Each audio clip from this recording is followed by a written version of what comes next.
Hey, we left off on Chafei Bet Beis. We're speaking about according to Reb Shimon. The Reb Shimon says the only way you're able to acquire even a large animal is only through Hagbah, through lifting it, not through Mashicha. Someone says, how do you acquire an elephant? Right? That was the Gemara's question. So one of the Gemara's answers was Socheres Makom. You acquire its location. Okay? But you're renting. You're renting it. You're not acquiring it to keep, but for rent. So we discussed the other day that because it has to do with the next Mishnah, we spoke about the Kinyan Agav. Next Mishnah says that you're able to acquire Nechosim she'en lem achrayus together with Nechosim she'en lem achrayus. This is an introduction to the next Mishnah also. Now, we speak about a lien, that when a person borrows money, or a person, let's say, causes damage, so he becomes a debtor. Now, what is liened to that financial debt? So, if it's fixed property, what we call karka, real estate, then it's liened. Metaltlin, something which is immovable, is not liened. So the Gemara above Bas explains why. Because something which is real estate, something which is fixed property, which the debtor cannot dispose of.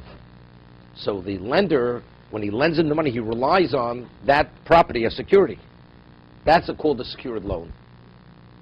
Because he knows that the borrower cannot dispose of it. But if it's metaltlin, but if it's movables, he can dispose of it, even though he says this is specifically, this is exclusively for you to collect on.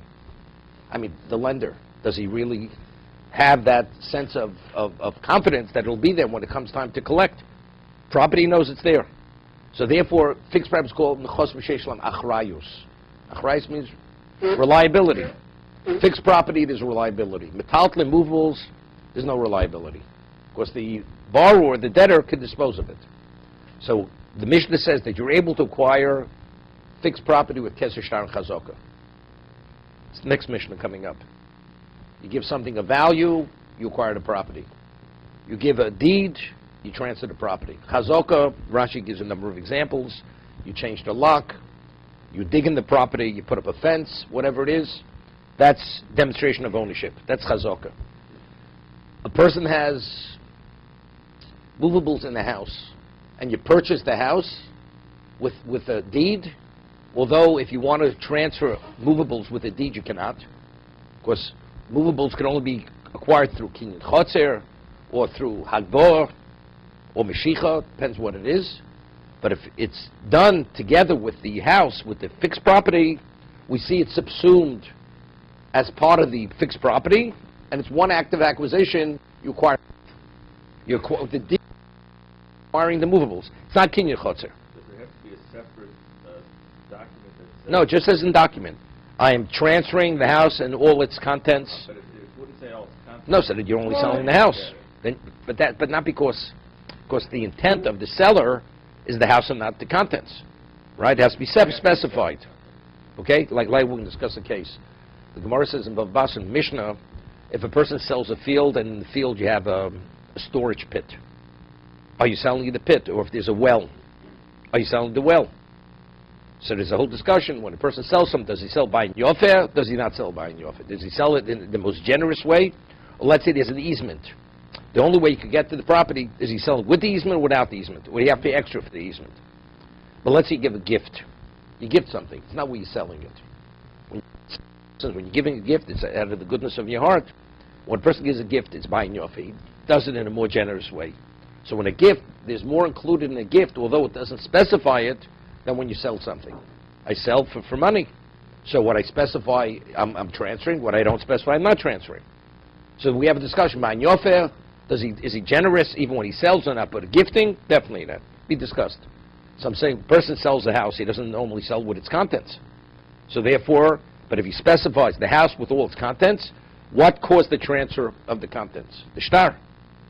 It's not, I'm selling you the house and now you're acquiring the contents as a result of Kinyan Chotzer.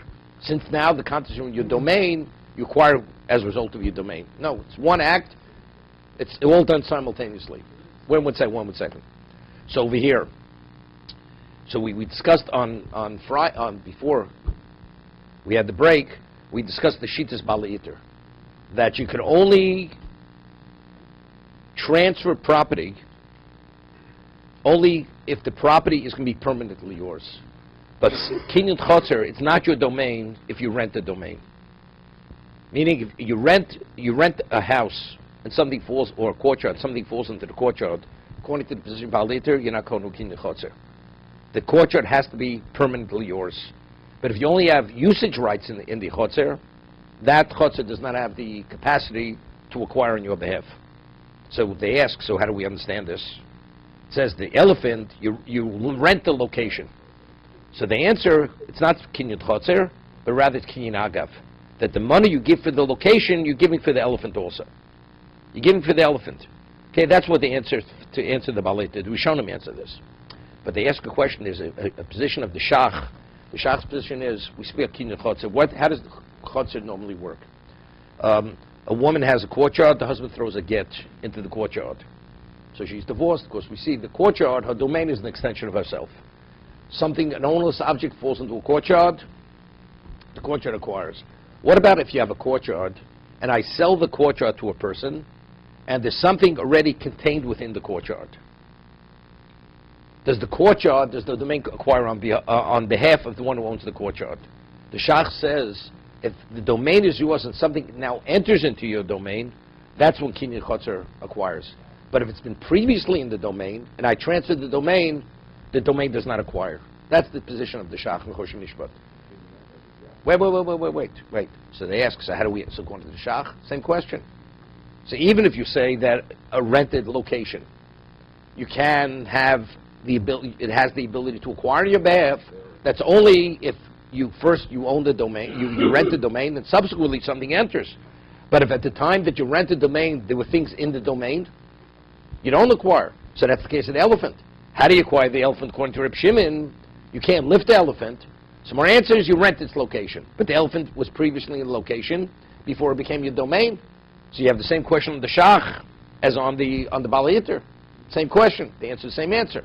The Shach will learn that it's not Kinyan Chotzer, but rather it's Kinyan Agav. That with the same act of acquisition that he's acquiring the location, he's acquiring the elephant.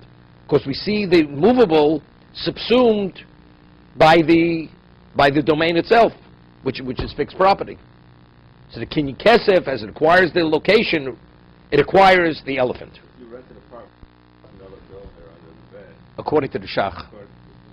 It's not yours. So then how does that work with the elephant then? That's a good question. That's exactly the question. Yeah. Okay, now you understand the question. That's Kinyan Agav. The answer is Kinyan Agav. It's not Kinyan Chotzer. It's not Kinyan Chotzer. That's the answer. You get it, but that's only if you're aware of the $1,000 bill. Let's say nobody was aware. The seller wasn't aware it was there, and the buyer's not aware it's there.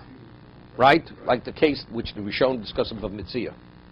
The Gemara speaks about a case that has a house and he sells it, then he finds something in the wall. Right? So they ask a question. So the question is, it belongs to the new buyer locates it. He's able to keep it. If it's an ancient, so they ask, how's he able to keep it? When the seller sold the house, he didn't sell him what was in the wall. And it's seemingly it's his because he was Kono Kinyan Chotzer. Being in the wall of the house, the previous owner, he acquired with Kinyan Chotzer. So according to the Shach, the question doesn't, the Rishonim asked this question. And the Rishonim don't answer the Shach's answer. That since it was previously there, you cannot acquire with Kinyan Chotzer.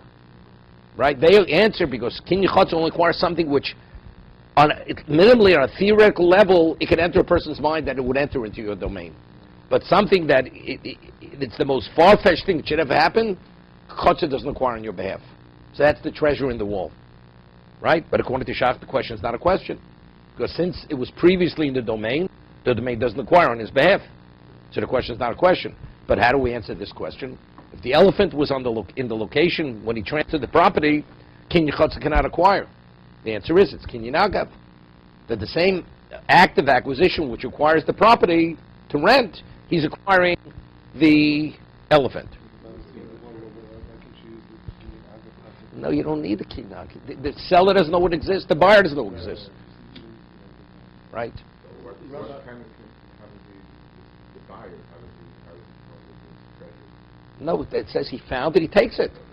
So the it's question, a it's a mitzvah, it's hefker. So the question, how does he have a right? It belongs to the previous owner. Right? According to Shach, the question is not a question. According to everybody else, they have to answer this other answer. Kin Yechutz only acquires something that you would have thought about it. It's something which is within the realm of possibility of happening. Something like this, it's unheard of, such a thing. No, kid, it has no relevance to kin agab. No, it has no relevance. No relevance to kin.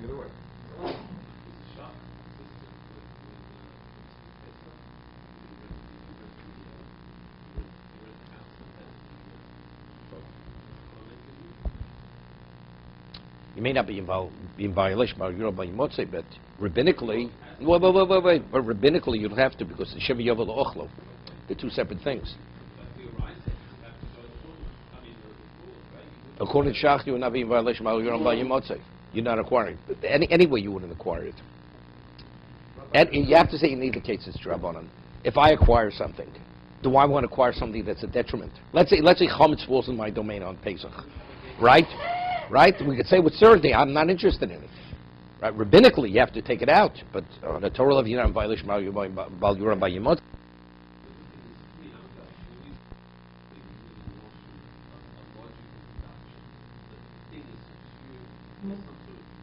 It's because it's attached, because it's in that location. Versus property, it has no value. Even its value-wise, it may be more valuable. Right? No, it's based on psukim. No. Halachal mishmisina. Kinyan agus halachal mishmisina. That's what it is. What? You received. Okay. The treasure Was in it the kosher? wall. Okay, what? The treasure in the wall, so it was found, and it doesn't belong to the new owner. No, it does belong to the new owner. That's the question. How does the new owner have a right to take? Why do we see it as an ownerless object? It belongs to the previous owner, right? Because it was in his wall. So he already acquired it as a result of being in his domain. That's the question we showed him as.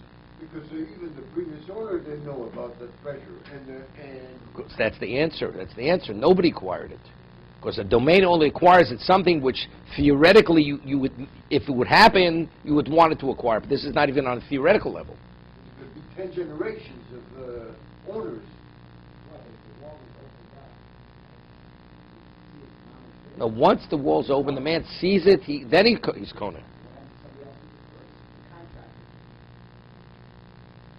If a contractor sees something in your domain, right, could he take it? He's a thief. The moment the wall's open, immediately, at that moment, right, it's not so simple. Maybe yes, maybe not. Because if he would know now that that object would be in his domain, he would. He never thought it would be in his wall. Let's say a diamond falls in the person's domain. It's also something you don't think. It doesn't make a difference. An object comes in people's domains. You don't think about its value. But something being buried in the wall, that's something you don't think about. Right? That you have something buried in the wall. You don't have to have kavanah. You don't have to have specific intent.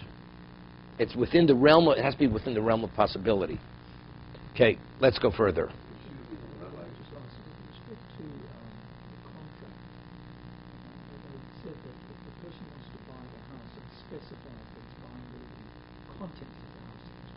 Correct. If a person wants to purchase all the contents of the house, but not the house, can he do that with a contract?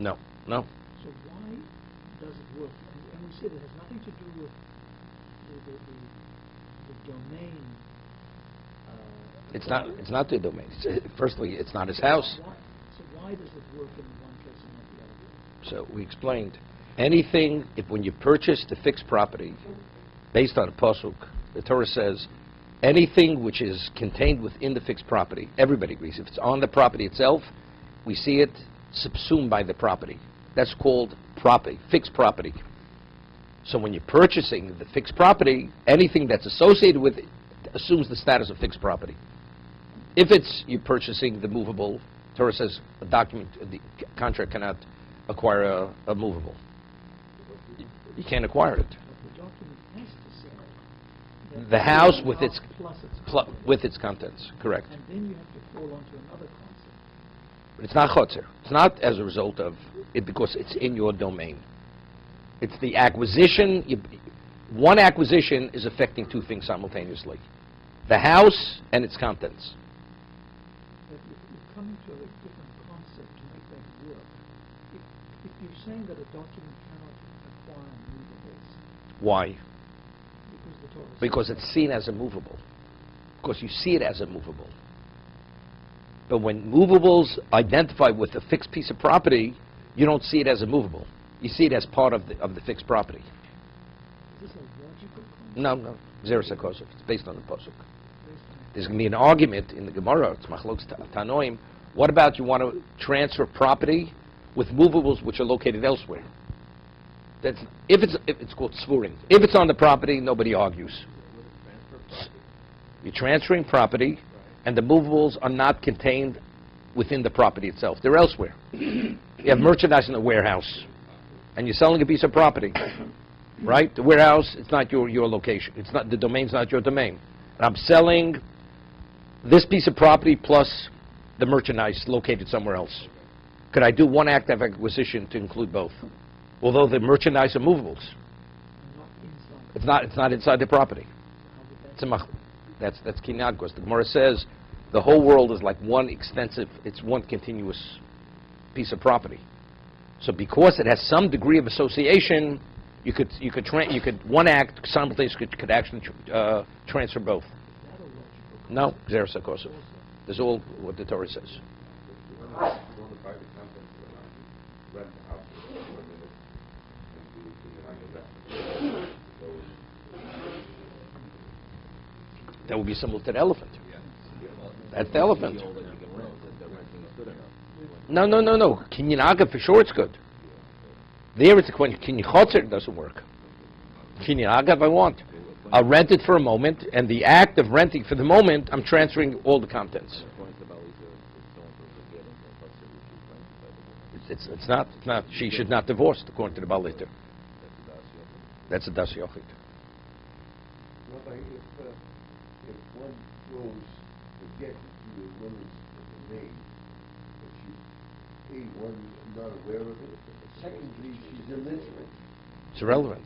and thirdly, it snows upon the, on top of the... It's irrelevant. She's really unaware. Okay? It's irrelevant. It's irrelevant, She's divorced. but it's beyond her knowledge. It's beyond- What about you put it in her hand? Yes. She's illiterate, and it's in her hand. We say a domain is an extension of a person's equivalent of her hand. Right. So she's divorced. Yeah, but when it's in her hand, she could ask someone who can read. Has nothing to do with reading. I mean, of course, we have to know that when a domain is a divorce document, right? That definitely we have to know. If you don't know that, then we don't know she's divorced. But if it snows on top of the get, does it... Let's say you have Adim. They have witnesses read the get, and now he throws it into her property. So they know the object being thrown in her property is the get. Is she divorced? We have witnesses. A get, whenever she's divorced. Torah says you just have to put it in her domain or her hand. But unbeknown to her. It's irrelevant. Relevant. Okay? We'll learn Gittin and we'll discuss it.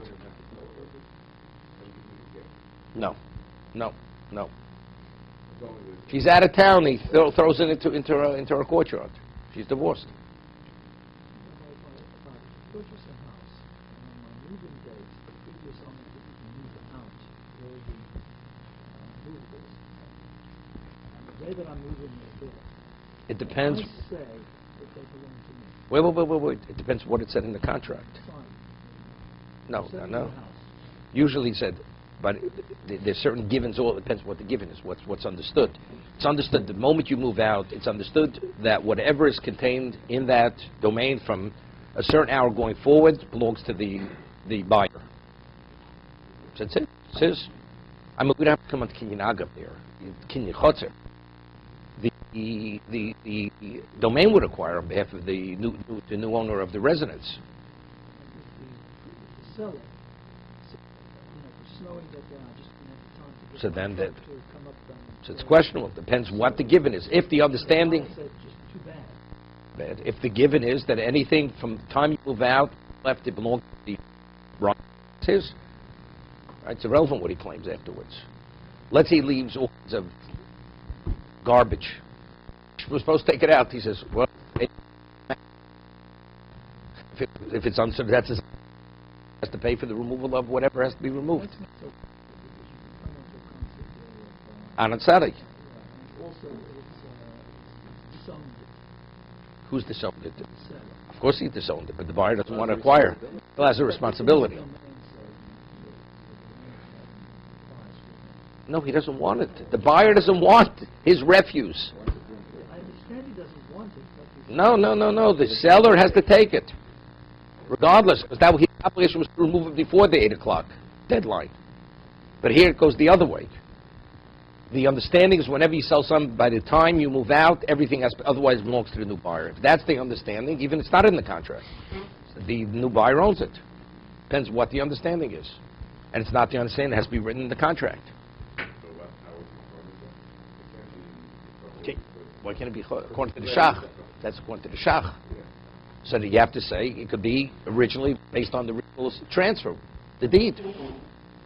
The deed acquires everything that's left. Okay, that's Agav. That's Kinyan Agav. Okay. Rab Zeira Omar maybe Arbel Kelim uMerichem Tachas Raglov. He takes 4 vessels and he puts it under the feet of the elephant. Lifts each foot and puts it into the kli. So Marsa Shabbat we nokel shalokeach b'rishus moche kono lokeach. This is a machlokas. It's a machlokas amoroim. So from Reb Zeru we're able to infer that he's of the opinion that even though the kalim are in the domain of the seller, they're able to establish their own independent identity. Okay, I'm not going to. Hochmas kina b'simto. We're speaking. It's a simto. Simto is tziru shesarabim. It's not the main thoroughfare, so it's considered like an ownerless. It's an ownerless domain. Therefore, his kalim are able to establish their identity. What would say? What? No, it doesn't work. It doesn't work. You have no right to put your vessels in the Rishus Harabim. You have no right to put it there. But it's interesting. There's a question which we asked. What do we need the kalim? What do we need the vessels? You have kinyan dalar amos. When you're in simto, and if it's within your 4 cubits, you acquire it. So that's how you acquire the elephant. But he's not talking about suspended, he's talking about someone's Besimto. property. No, Simar says. Hochmas kina besimto. That's what he's talking about. That's what we're speaking. Kalim besimto. It's not a problem because they don't identify with their location. What do you think? You don't need what? It's rabbinical. There's rabbinical. Anything that's within your Dalan Amos, you acquire. You have 2 people standing. It's like chotzer. It's kinyan chotzer. Just by standing there. Just by standing there.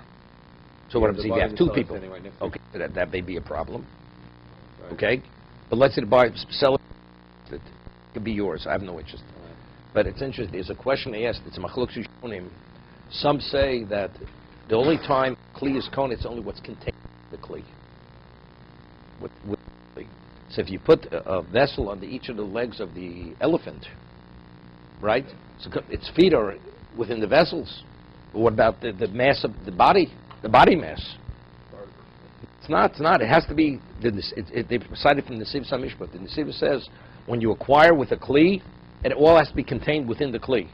Anything that goes over the side of the kli, that part of that is not acquired by the kli. So no, so you have a problem with the elephant. They ask on the Nesiv from the Gemara.